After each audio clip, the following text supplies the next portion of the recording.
Vamos agora para a terceira colocação no meu ranking. Aqui nós temos a vitória do Birdman, cujo título completo é Birdman, ou A Inesperada Virtude da Ignorância, que é um filme interessante, estrelado pelo Michael Keaton. Michael Keaton, que talvez tivesse merecido realmente o Oscar de melhor ator naquele ano.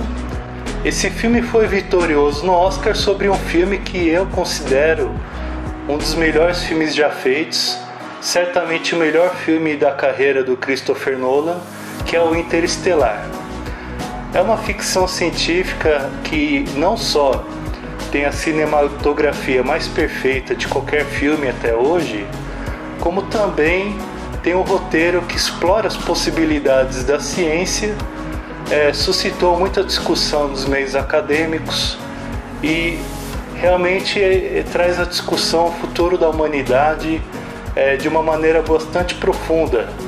Os efeitos do tempo, a possibilidade de múltiplos universos, tudo isso é debatido nesse filme com maestria e realmente não havia como dar esse prêmio para o Birdman, que não é um filme ruim, é até um filme que foi agradável quando eu assisti no cinema, mas o Interestelar é aquele filme que realmente vai ficar para a história do cinema, e não é o caso do Birdman, ele virou uma nota de rodapé da história do cinema. Enfim, essa decisão do Birdman sobre o Interestelar, eu acho que mistura um pouco de tudo, as minhas razões A, B e C.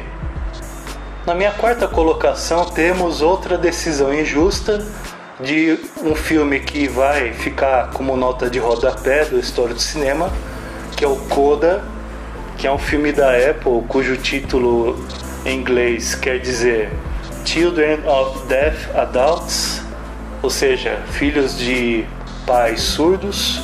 É um filme bonitinho lá em que os pais surdos têm filhos normais e eles ficam lá se comunicando pela linguagem de sinais. É um filme, como eu disse, que foi financiado pela Apple e foi exclusivo da Apple TV. E esse filme ganhou de um filme que, na minha opinião, é infinitamente melhor, que é o Duna, de 2021, do Denis Villeneuve, que é um filme que realmente tem uma ambição muito maior, uma cinematografia incontáveis vezes maior, a trilha sonora do Hans Zimmer, que realmente foi inovador em muitos aspectos, é uma boa adaptação de um dos livros mais marcantes de todos os tempos, que é o Duna, do Frank Herbert, e na minha opinião não tinha nem comparação entre os dois.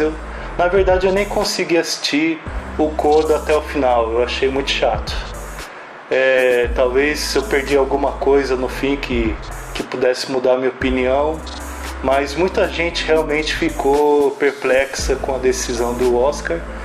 E as razões que podem ter levado a essa decisão, olha, pode ter sido o lobby dos estúdios e razões econômicas, ou seja, a influência e prestígio da Apple, que é a minha razão número A, pode ser o pedantismo e preciosismo, que é a minha razão número B, e pode ser a rejeição à cultura pop, esse que é o mais provável, que é a razão C.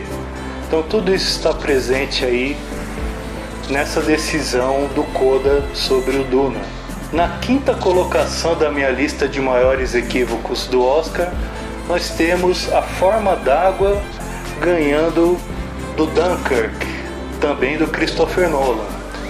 Por sinal, parece que a Academia de Artes Cinematográficas não gosta muito do Christopher Nolan. É simplesmente o segundo filme dele aqui na minha lista, e ele ainda vai ganhar uma menção honrosa daqui a pouco. A Forma d'Água é um filme interessante do Guillermo del Toro, que traz os elementos típicos da carreira dele, como por exemplo a fantasia, o imaginário, o incrível, e também a crítica social, especificamente o antifascismo do Guillermo del Toro, que é encarnado no personagem vilão, que é muito parecido com o vilão do Labirinto do Fauno, por sinal.